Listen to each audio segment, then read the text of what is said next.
Doctor Mohan Varghese, Pinarayi Vijayan മുഖ്യമന്ത്രിയിൽ നിന്ന് പ്രതിപക്ഷ നേതാവായപ്പോൾ പലരും സംശയിച്ചതാണ് അദ്ദേഹത്തിൻ്റെ പ്രകടനശേഷി എന്തായിരിക്കുമെന്ന്. മുഖ്യമന്ത്രിയായിരുന്നപ്പോൾ സൗകര്യം പോലെ തനിക്ക് തോന്നിയ വിഷയങ്ങളിൽ മാത്രം പ്രതികരിച്ച പിണറായി വിജയൻ ഇപ്പോൾ മിക്കവാറും മാധ്യമങ്ങളെ കാണുന്നുണ്ട്. നിയമസഭയിലും പുറത്ത് മുഖ്യമന്ത്രി വി.ഡി. സതീഷിനോട് മുട്ടി നിൽക്കാൻ പിണറായിക്ക് കഴിയുന്നുമുണ്ട്. പിണറായി വിജയനെ വിലയിരുത്തിയതിൽ പിഴവ് സംഭവിച്ചു രാഷ്ട്രീയ നിരീക്ഷകർക്ക്?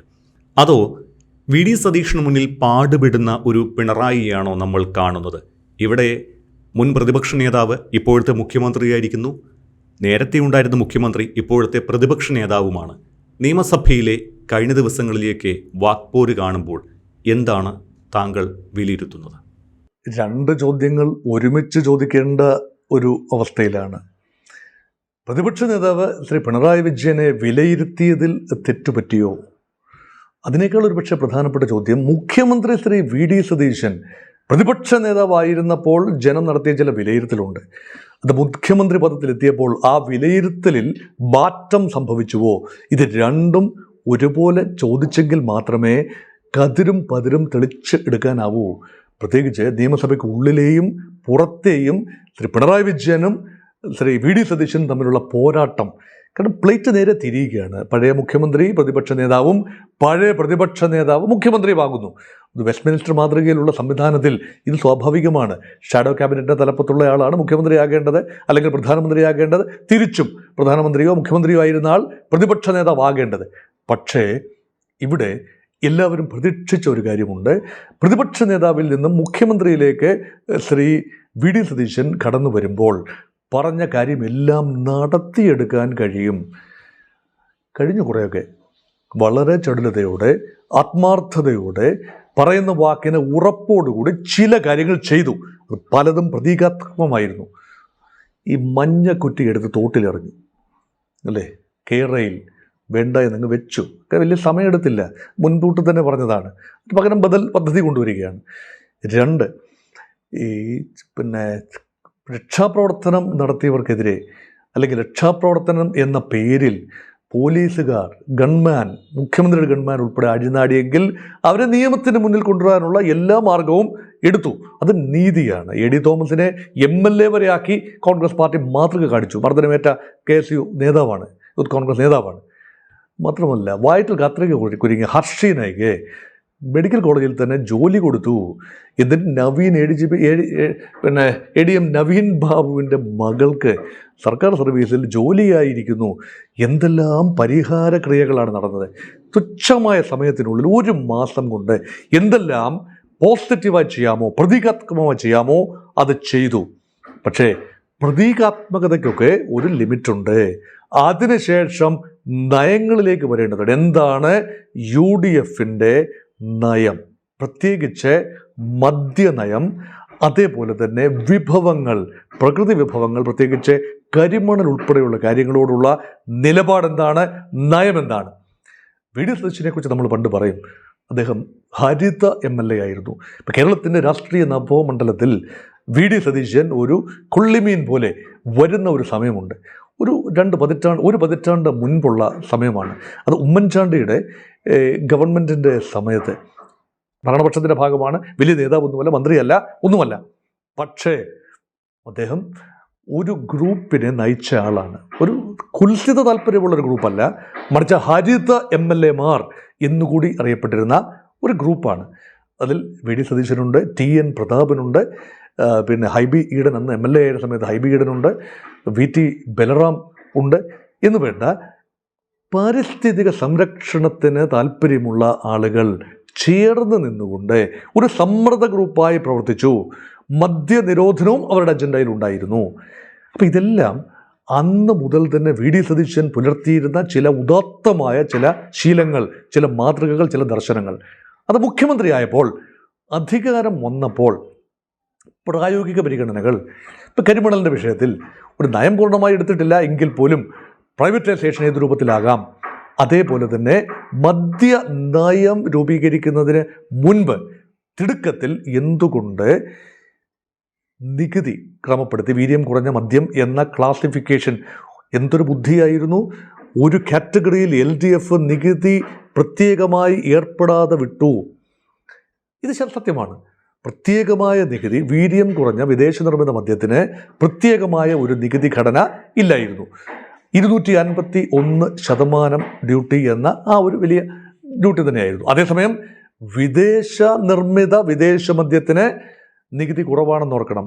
75% മുതൽ 115% വരെ മാത്രമായിരുന്നു ആ മദ്യത്തിന് നികുതി. പക്ഷേ വേണമെങ്കിൽ പറയാം, അത് കസ്റ്റംസ് ഡ്യൂട്ടി, ഭാരിച്ച കസ്റ്റംസ് ഡ്യൂട്ടി, അടിസ്ഥാന വിലയ്ക്ക് പുറമെ കസ്റ്റംസ് ഡ്യൂട്ടി കൂടെ ചുമത്തി കൊണ്ടുവരുന്ന വിദേശ മദ്യത്തിന് അഡീഷണൽ ഡ്യൂട്ടിയാണ്, ടാക്സാണ്, സെയിൽസ് ടാക്സ് എന്ന രൂപത്തിൽ ഇവിടെ ഈടാക്കുന്നത്. അത് വലിയ തുകയാണ് എന്ന് വേണമെങ്കിൽ വാദത്തിന് വേണ്ടി പറയാം. പക്ഷേ ഇടതുപക്ഷ സർക്കാർ, വി ഡി സതീശൻ ഇപ്പോൾ പറയുന്നത് എന്താണ്? പിണറായി വിജയനും വി ഡി സതീശനും തമ്മിൽ കഴിഞ്ഞ ദിവസം നിയമസഭയിൽ ഉഗ്രമായ പോരാട്ടമുണ്ടായി, രോമാഞ്ചജനകമായ പോരാട്ടമുണ്ടായി എന്ന് വേണമെങ്കിൽ പറയാം. അങ്ങനെ തന്നെയാണ് വേണ്ടതും. അത് പാർലമെൻ്ററി ജനാധിപത്യത്തിൻ്റെ ആരോഗ്യത്തിന് അതാണ് നല്ലത്. ശക്തനായ മുഖ്യമന്ത്രി, ശക്തനായ പ്രതിപക്ഷ നേതാവ് ഉണ്ടാവണം. പിണറായി വിജയൻ ശക്തനായ പ്രതിപക്ഷ നേതാവാണോ എന്ന കാര്യത്തിൽ അഭിപ്രായ വ്യത്യാസം പലർക്കുമുണ്ട്, എനിക്കുമുണ്ട്. അതെന്തുകൊണ്ടാണ്? അദ്ദേഹം വലിയൊരു ഭാരം, ഒരു ചാക്കുകെട്ട് തലയിൽ വെച്ചിരിക്കുകയാണ്.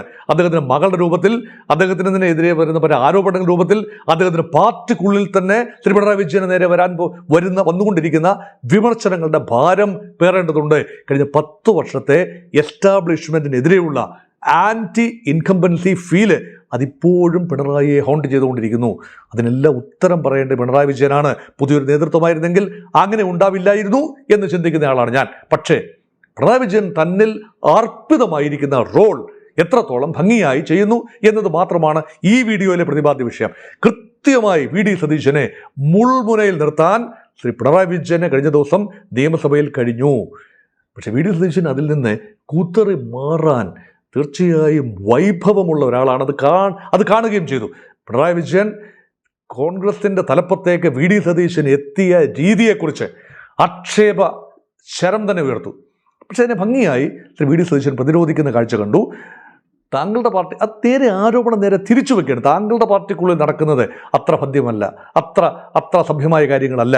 താങ്കൾക്കെതിരെ താങ്കളുടെ സ്ഥാനത്തേക്കാൾ ഉറച്ചതാണ് എൻ്റെ മുഖ്യമന്ത്രി സ്ഥാനം. താങ്കളുടെ പ്രതിപക്ഷ നേതൃസ്ഥാനത്തേക്കാൾ കുറച്ചുകൂടി ദൃഢമാണ്, ഉറച്ചതാണ് പാർട്ടി പരിഗണനകൾ നോക്കുമ്പോൾ എന്ന് സമർത്ഥിക്കുന്ന സതീശനെ കണ്ടു. അതുകൊണ്ട് പാർട്ടി ഈ 2 നേതാക്കളെയും എങ്ങനെ കാണുന്നു എന്നതിനെക്കുറിച്ച് പരസ്പരം അങ്ങോട്ടും ഇങ്ങോട്ടും വാഗ്വാദമുണ്ടായി. പിന്നീട് നിലപാടുകളിലേക്ക് വരികയാണ്. നിലപാടുകൾ ഇടതുപക്ഷ ജനാധിപത്യ മുന്നണി 2022 ഉണ്ടാക്കിയ മദ്യ നയം അനുസരിച്ച് വീര്യം കുറഞ്ഞ മദ്യം എന്ന പുതിയ കാറ്റഗറി എന്ന് പറയുന്നത് ഈ ഹോട്ടി വൈൻ ആൻഡ് ഹോട്ടി ലിക്കർ, അതേപോലെ തന്നെ ഇന്ത്യൻ നിർമ്മിതമായ വിദേശ മദ്യത്തിൻ്റെ വീര്യം കുറഞ്ഞ വിഭാഗങ്ങൾ. അപ്പോൾ അതിൽ ഹോട്ടി വിഭാഗത്തിൽപ്പെടുന്നവർക്ക് 75% നികുതി എന്ന് നിജപ്പെടുത്തി. അതിൽ കാര്യമായ ആക്ഷേപം പറയാനാവില്ല. കാരണം അതൊരു കർഷകരെ സഹായിക്കാൻ, ഇപ്പോൾ ഫെനി പോലെയുള്ള പാനീയങ്ങൾ അത് പറങ്കി മാങ്ങയിൽ നിന്നും വരുന്നതാണ്. അതുപോലെ മറ്റ് ഫ്രൂട്ട്സിൽ നിന്നും ഈ ഭക്ഷ്യധാന്യമായി ഉപയോഗിക്കുന്ന ധാന്യങ്ങൾ, ഇതര ധാന്യങ്ങൾ ഉപയോഗിച്ചുകൊണ്ട് ഉണ്ടാക്കുന്ന മദ്യം, ആ ഒരു മദ്യത്തിനൊക്കെ നികുതി ലേശം കുറവാണ്. ആ നയത്തിന് ചുവട് പിടിച്ചുകൊണ്ടാണ് തങ്ങളിതാ പ്രത്യേകമായി നികുതി നിശ്ചയിക്കാതെ ഇടതുപക്ഷം വിട്ടിരുന്ന ഭാഗത്തേക്ക് തങ്ങൾ നികുതി നിശ്ചയിച്ചിരിക്കുന്നു. കേൾക്കാൻ എളുപ്പമാണ്. പക്ഷെ ഒന്നുകൂടെ ആഴത്തിൽ നോക്കൂ. ഈ വിഭാഗം, അതായത് വീര്യം കുറഞ്ഞ 10% മുതൽ 20% വരെയുമുള്ള ഈ വീര്യമുള്ള മദ്യത്തിന് ഇടതുപക്ഷം പ്രത്യേകമായ നികുതി ഒഴിവുകളൊന്നും ഉണ്ടാക്കിയിട്ടില്ലായിരുന്നു. ഇന്ത്യൻ നിർമ്മിത വിദേശ മദ്യമാണെങ്കിൽ എല്ലാ കാറ്റഗറിയിലും ഉള്ള വിദേശ മദ്യത്തിന്, അല്ലെങ്കിൽ ഇന്ത്യൻ നിർമ്മിത വിദേശ മദ്യത്തിന് 251%. അതിൽ നിന്നുമാണ് 2 സബ് കാറ്റഗറീസിനെ അങ്ങോട്ട് അടർത്തി മാറ്റി ഒരു പുതിയ കാറ്റഗറി, വീര്യം കുറഞ്ഞത് എന്ന രൂപത്തിൽ ഒരു പുതിയ കാറ്റഗറി ഉണ്ടാക്കിയത്. പഴയ LDF പറഞ്ഞ വീര്യം കുറഞ്ഞ പഴങ്ങളിൽ നിന്നൊക്കെ ഉൾപ്പെടെയുള്ള വീര്യം കുറഞ്ഞ മദ്യത്തിൻ്റെ അതേ ലെവലിലാണ് താൻ കണ്ടത്. അതിനെ താൻ കുറച്ചുകൂടി ഒന്ന് ക്രമീകരിച്ച് 120%, 175% ക്രമീകരിച്ചു. വി ഡി സതീശൻ്റെ ഡിഫൻസാണ് കേട്ടോ. അത്ര ദൃഢമായ ഡിഫൻസ് അല്ല. അദ്ദേഹത്തിൻ്റെ വാഗ്ധോരണിക്ക് 95% മാർക്കിടാം. പക്ഷേ അതിൻ്റെ ആർജവം പോരാ. അതേസമയം അദ്ദേഹം പറഞ്ഞ മറ്റു ചില കാര്യങ്ങളുണ്ട്. ഇത് LDFന് പറയാൻ ധാർമ്മികമായി അവകാശമില്ല. 100% ശരി. എന്തുകൊണ്ടാണ്? കൃത്യമായി പറയുന്നു. മുൻപ് എക്സൈസ് മന്ത്രിയായിരുന്ന ഈ ഇപ്പോഴത്തെ CPMൻ്റെ secretary, Kerala secretary MV Govindan master, അന്ന് ആദ്യം പിണറായി 2.0 സമയത്തെ ആദ്യം എക്സൈസിൻ്റെ ചുമതലയുള്ള ക്യാബിനറ്റ് മന്ത്രിയായിരുന്നു. അദ്ദേഹത്തിന് ലഭിച്ചു ബക്കാദിയുടെ, മദ്യ കമ്പനിയാണല്ലോ, ബക്കാദിയുടെ ഒരു നിവേദനം. അതിന് റെസ്പോണ്ട് ചെയ്തുകൊണ്ട് ഒരു പുതിയ കാറ്റഗറി ക്രമീകരിക്കേണ്ടതിൻ്റെ ആവശ്യകതയെ ഉൾപ്പെടെ പറഞ്ഞുകൊണ്ട്, നയത്തിൻ്റെ ഭാഗമായിരിക്കേണ്ടതിൻ്റെ ആവശ്യകത പറഞ്ഞുകൊണ്ട് ശ്രീ MV ഗോവിന്ദൻ്റെ നോട്ട് ഉൾപ്പെടെ കൃത്യമായി പുറത്തു വിട്ടുകൊണ്ട് VD സതീശൻ ആഞ്ഞടിച്ചു, പിണറായിക്കെതിരെ ആഞ്ഞടിച്ചു. നിങ്ങൾ പറയുന്നതിൽ ഒട്ടും ആർജവുമില്ല, നന്മയില്ല, നേരില്ല. കാരണം നിങ്ങളുടെ നയം അങ്ങനെയായിരുന്നു. ഇവിടെ മദ്യം ഒഴുക്കുകയായിരുന്നു. 29 ബാർ, ഉമ്മൻചാണ്ടിയുടെ സമയത്ത് അവസാനം ഉണ്ടായിരുന്ന 29 ബാറിൽ നിന്നും നിങ്ങൾ 850 ബാറിലേക്ക് എണ്ണം കൂട്ടിയില്ലേ? എത്രയോളം മദ്യം ഒഴുകി. ഞങ്ങൾ അങ്ങനെയല്ല. ഞങ്ങൾ മദ്യവർജനത്തിൻ്റെ ആളുകളാണ്. മദ്യ ഉപയോഗം കുറയ്ക്കണമെന്ന് പറയുന്ന ആളുകളാണ്. ഇപ്പോൾ വീര്യം കുറഞ്ഞ മദ്യം വേറൊരു കാറ്റഗറിയായി കണ്ടുകൊണ്ട് അതിന് തങ്ങൾ അനുമതി നൽകുന്നില്ല. ഒന്നാം തരം ഡിഫൻസാണ്. തങ്ങൾ അനുമതി നൽകിയിട്ടില്ലല്ലോ. നികുതി നിശ്ചയിച്ചതല്ലേ ഉള്ളൂ. ശരവേഗത്തിൽ ഫയലുകൾ നീങ്ങി. അതിന് ന്യായീകരണം സതീശൻ പറഞ്ഞു, ശരവേഗത്തിൽ ഫയലുകൾ നീങ്ങി. കാരണം ബഡ്ജറ്റിൽ കൊണ്ടുവരണമെങ്കിൽ എന്തിന് ബഡ്ജറ്റിൽ കൊണ്ടുവരണമെന്ന് മറ്റൊരു ചോദ്യമാണ് കേട്ടോ. എന്തിന് ബഡ്ജറ്റിൽ കൊണ്ടുവരണമെന്നത് VD സതീശൻ ഉത്തരം പറഞ്ഞിട്ടില്ല എന്നാണ് എൻ്റെ പക്ഷം. അതിന് പറഞ്ഞിട്ടില്ല. ബഡ്ജറ്റ് കൊണ്ടുവരേണ്ട ആവശ്യമില്ലായിരുന്നല്ലോ. 251% വരെ ഈ വീര്യം കുറഞ്ഞ മദ്യത്തിനും കൂടിയ മദ്യത്തിനും എല്ലാം 251% വരെ മാത്രം ഉണ്ടായിരുന്നെങ്കിൽ ഒരു മദ്യനയം വന്നതിന് ശേഷം മതിയായിരുന്നല്ലോ ഒരു സ്റ്റേറ്റസ് കോ ചേഞ്ച്. അതിനുത്തരം പറഞ്ഞില്ല എങ്കിൽ പോലും ഉത്തരം പറഞ്ഞത് ഇതാണ്. തങ്ങൾ LDF തുടങ്ങി വെച്ചൊരു കാര്യം തങ്ങൾ മുന്നോട്ട് കൊണ്ടുപോയി. സ്വാഭാവികം പിണറായി എതിർത്തു. സ്വാഭാവികമല്ലേ? LDFിൻ്റെ നയങ്ങൾ തുടരാനാണോ നിങ്ങളെ അധികാരത്തിൽ ജനം കൊണ്ടുവന്നത്? ഞങ്ങളുടെ നയങ്ങളാണ്. നിങ്ങൾക്ക് പുതിയ നയമാണ് വേണ്ടത്. നിങ്ങൾക്ക് മദ്യനയം ഇപ്പോൾ ഇല്ല. ഉണ്ടാക്കിയതിന് ശേഷം നികുതി നിശ്ചയിക്കുക.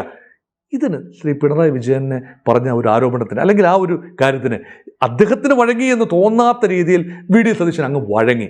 പക്ഷെ വഴങ്ങിയപ്പോഴും മുഖ്യമന്ത്രി VD സതീശൻ ഒരു പോയിന്റ് അവിടെ സ്കോർ ചെയ്തു. ഒന്നാന്തരം പോയിന്റാണ്. തങ്ങൾ വിൽക്കാൻ അനുമതി കൊടുത്തില്ലല്ലോ. വിൽക്കാൻ അനുമതി കൊടുക്കുന്ന ഗവൺമെൻറ് പ്രോഗറ്റീവാണ്. പക്ഷേ ഇത് നികുതി മാത്രം നിശ്ചയിച്ചിട്ടു. ഇത് ഉൽപ്പാദിപ്പിക്കാനോ വിൽക്കാനോ ഗവൺമെൻറ്റിൻ്റെ ലൈസൻസും സാങ്ഷനും വേണം. അത് കൊടുത്തിട്ടില്ലല്ലോ. വിശദമായി മുന്നണിയിൽ മദ്യനയം ചർച്ച ചെയ്യും. ഈ നികുതി അനാവശ്യമാണെന്ന് മുന്നണിക്ക് തോന്നുന്നു. കേരള കോൺഗ്രസ്, മുസ്ലിം ലീഗും RSPയും എല്ലാം അടങ്ങുന്ന ഐക്യജനാധിപത്യ മുന്നണിക്ക് തോന്നുന്നു. വേണ്ടാന്ന് നോക്കും. സ്വാഭാവികമല്ലേ? VD സതീശൻ എന്ന ഒന്നാന്തരം ഡിബേറ്ററുടെ ആ ചാരുതയാർന്ന സംസാരം കേട്ടിരുന്നു പോകും. വലിയ ന്യായം ഉണ്ടെന്നൊന്നും ഞാൻ കരുതുന്നില്ല. ഇതൊക്കെ നേരത്തെ പറയാമായിരുന്നല്ലോ. മുന്നണിയിൽ ചർച്ച ചെയ്തതിന് ശേഷം, ഒരു ധാരണയിൽ എത്തിയതിനു ശേഷം നികുതി നിശ്ചയിച്ചാൽ മതിയായിരുന്നു എന്ന് വീണ്ടും ഞാൻ കരുതുന്നു. പക്ഷേ മുൻകൂട്ടി അങ്ങ് ചെയ്തു പോയി. അപ്പം ചെയ്തു പോയത് വീണെടുത്ത് കിടന്ന് ഉരുളുന്നത് ഒരു വിദ്യയാണ്. പക്ഷെ ഉരുളുന്നു എന്ന് തോന്നാത്ത രീതിയിൽ വളരെ ഫലപ്രദമായി ഈ പ്ലേറ്റ് അങ്ങോട്ട് തിരിച്ചിടതുപക്ഷത്തിന് നേരെ വെച്ചു. എന്നിട്ട് പറഞ്ഞു, ഞങ്ങൾ തീരുമാനിച്ചില്ലല്ലോ, ഞങ്ങളൊരു നയപ്പൈസ പോലും നികുതി പിരിച്ചെടുത്തില്ലല്ലോ, തങ്ങളത് ഉത്പാദിപ്പിക്കാനോ വിൽക്കാനോ ഉള്ള നയപരമായ തീരുമാനമെടുത്തില്ലല്ലോ, നയം പോലും ഉണ്ടാക്കിയില്ലല്ലോ, പിന്നെ നിങ്ങൾ എന്തിനാണ് ഈ ബഹളം വയ്ക്കുന്നത്? അപ്പം ഇത്ര മനോഹരമായ വാക്കുകൾ. അപ്പം മനോഹരമായ നിമിഷങ്ങൾ നിയമസഭയ്ക്കുള്ളിൽ, മനോഹരമായ ശ്രീ പിണറായി വിജയൻ വേഴ്സസ് VD സതീശൻ എന്ന പോരാട്ടം ഒരു ലെവലിൻ്റെ മുകളിൽ നിന്നു. നിലവാരത്തിൻ്റെ കാര്യത്തിൽ ഒരു ലെവലിൻ്റെ മുകളിൽ നിന്നു എന്ന് തന്നെ പറയാം. അതിനകത്ത് കണ്ടന്റ് ഉണ്ടായിരുന്നു, ആർഗ്യുമെൻ്റ് ഉണ്ടായിരുന്നു, ഒഫൻസ് ഉണ്ടായിരുന്നു, ഡിഫൻസ് ഉണ്ടായിരുന്നു, കൗണ്ടർ ഉണ്ടായിരുന്നു. അതിൽ ചില അഡീഷണൽ പൊളിറ്റിക്കൽ പോയിന്റ്സ് സ്കോർ ചെയ്യാൻ രണ്ട് കൂട്ടരും ശ്രമിച്ചു. ഞാൻ അവസാനിപ്പിക്കുന്നതിന് മുമ്പ് ഒന്നുകൂടെ പറഞ്ഞുകൊള്ളട്ടെ. ഭാരം പേറി നിൽക്കുന്ന, വലിയ ഗ്ലൗസ് ഇട്ട് നിൽക്കുന്ന, തനിക്കെടുക്കാനാവാത്ത ഒരു ബോക്സിംഗ് ഗ്ലൗ വിരലിൽ കയറ്റി നിൽക്കുന്ന ശ്രീ പിണറായി വിജയൻ. ആ ഗ്ലൗസ് എന്ന് പറഞ്ഞാൽ തൈക്കണ്ടി വീണ എന്ന് ഞാൻ പറയും. രണ്ടാം തവണയും ഇ ഡി അന്വേഷണത്തിന് മുൻപാകെ ഹാജരാവുകയാണ്. ഇപ്പോൾ ലേറ്റസ്റ്റ് വന്ന വിവരമനുസരിച്ച് വീണ തൈക്കണ്ടി വീണ്ടും EDക്ക് മുന്നിൽ ഹാജരായി. ഈ വരുന്ന തിങ്കളാഴ്ച ഹാജരാകും എന്നാണ് പ്രതീക്ഷിക്കപ്പെട്ടിരുന്നത്. പക്ഷേ അതിന് മുൻപ് തന്നെ പ്രീഎംപ്റ്റീവായി വീണ വിജയൻ ഹാജരായിരിക്കുന്നു. SFIO അന്വേഷണത്തിൽ ലഭിച്ച പോയിന്റുകൾ, ഇനി CMRL നടത്തിയ റെയ്ഡുകൾ നൽകിയ വിവരങ്ങൾ. അതുകൊണ്ട് ഇപ്പോൾ വളരെ വെൽ ആംഡ് ആണ് എൻഫോഴ്സ്മെൻറ്റ് ഡയറക്ടറേറ്റ്. അപ്പോൾ അവരുടെ കയ്യിൽ ഉള്ള കാര്യങ്ങൾ വെച്ചുകൊണ്ട് കൗണ്ടർ ചെക്ക് ചെയ്യുന്ന കാര്യങ്ങളാണ്. എത്ര അക്കൗണ്ടുകൾ, എവിടെയെല്ലാം എത്ര തുക വീതം എത്തി, അതെങ്ങനെ വിനിയോഗിച്ചു, അതിൻ്റെ പ്രഭവ കേന്ദ്രം എന്നിങ്ങനെ കൊടുക്കുന്ന ചോദ്യങ്ങളുമായി വീണ വിജയനെ വരിഞ്ഞു മുറുക്കുന്ന ED ഒരു വശത്ത്. ഇനി EDയെ പറഞ്ഞു വിട്ടത് BJP ആണോ, അതോ BJPയോടൊപ്പം കോൺഗ്രസും കൂടെ ചേർന്ന് നിന്നുകൊണ്ടുള്ള ഒരു നീക്കമാണോ എന്ന രീതിയിലുള്ള ആരോപണം ഇടതുപക്ഷത്തു നിന്ന് വരുന്നത്. പക്ഷേ ഒരു കാര്യത്തിൽ കഴിഞ്ഞ ഒരു മാസത്തിനുള്ളിൽ കൃത്യമായ നിലപാടുണ്ടായി. വീണ വിജയനെ ഡിഫെൻഡ് ചെയ്യാൻ ഇനി CPM ഇല്ല. പിണറായി വിജയൻ എന്ന പ്രതിപക്ഷ നേതാവിനെ ഡിഫെൻഡ് ചെയ്യും. പക്ഷേ പിണറായിയുടെ മകളെ ഡിഫെൻഡ് ചെയ്യാൻ ഇനി വിഡ്ഢിവേഷം കെട്ടി തെരുവിലിറങ്ങി ED കൈകാര്യം ചെയ്യാൻ CPMൻ്റെയോ DYFIയുടെയോ SFIയുടെയോ ആണികൾക്ക് ഇനി CPM കൽപ്പന കൊടുക്കില്ല എന്ന് വേണം കരുതാൻ. അപ്പോൾ കൊണ്ടും കൂട്ടത്തും മുഖ്യമന്ത്രിയും പ്രതിപക്ഷ നേതാവും മുന്നേറുന്ന മനോഹരമായ കാഴ്ചയാണ് കേരള രാഷ്ട്രീയത്തിൽ കാണുന്നത്. മാർക്കിടാറായിട്ടില്ല. VD സതീശന് പ്രതിപക്ഷ നേതാവ് എന്ന നിലയിലിട്ട മാർക്ക് മുഖ്യമന്ത്രിയിൽ എത്തി നിൽക്കുമ്പോൾ ലേശം കുറയുന്നു. മുഖ്യമന്ത്രി എന്ന നിലയിൽ ഇപ്പോഴത്തെ പ്രതിപക്ഷ നേതാവ് മുഖ്യമന്ത്രി ആയിരുന്ന സമയത്ത് ഇട്ട മാർക്കിൽ ലേശം കൂടുതൽ കൊടുക്കേണ്ടി വരുന്നു. ഇത്രയും ആരോപണങ്ങൾ വരുമ്പോഴും പ്രതിപക്ഷ നേതാവായ ശ്രീ പിണറായി വിജയന് ഇവർ തമ്മിലുള്ള അന്തരം ലേശം കുറഞ്ഞിട്ടുണ്ട് എന്നതല്ലാതെ ഇപ്പോഴും advantage VD Satheesan the chief minister. Pookie chief മിനിസ്റ്റർക്ക് പൂക്കി ലക്ഷണം, പൂക്കിനെസ്, പൂക്കിത്തരം കുറേയൊക്കെ Jency ഭാവനയ്ക്ക് വിട്ടുകൊടുത്തുകൊണ്ട് whether he can deliver what he proposed ഇതുമാത്രം നോക്കിക്കൊണ്ട് നിഗമനത്തിലെത്തുമ്പോൾ ഏറെ മലക്കം മറിച്ചലുകൾ, വിട്ടുവീഴ്ചകൾ, യൂട്ടേൺ ഒന്നുമല്ല എങ്കിലും ചെറിയ പിന്നാക്കം പോകലുകളൊക്കെ വേണ്ടിവരും. അത് മെയ്വഴക്കമാണ്, രാഷ്ട്രീയ മെയ്വഴക്കമാണ്. എത്രത്തോളം മെയ്വഴക്കം? സ്വന്തം പാർട്ടിക്കുള്ളിൽ നിലഭദ്രമാക്കുന്നത്, MLA-മാർക്കെതിരെ നിലഭദ്രമാക്കുന്നത്, നിയമസഭയ്ക്കുള്ളിലെ പോരാട്ടം, ഇതിലെല്ലാം നല്ല ഒന്നാന്തരം മെയ്വഴക്കം VD സതീശൻ ഇതുവരെ കാണിച്ചു. അദ്ദേഹത്തിന് ഭാവുകങ്ങൾ നേർന്നുകൊണ്ടും പ്രതിപക്ഷ നേതാവും അവസരത്തിനൊത്ത് ഉയർന്നു എന്ന പ്രതീക്ഷ പങ്കുവെച്ചുകൊണ്ടും നിർത്തട്ടെ. നമസ്കാരം.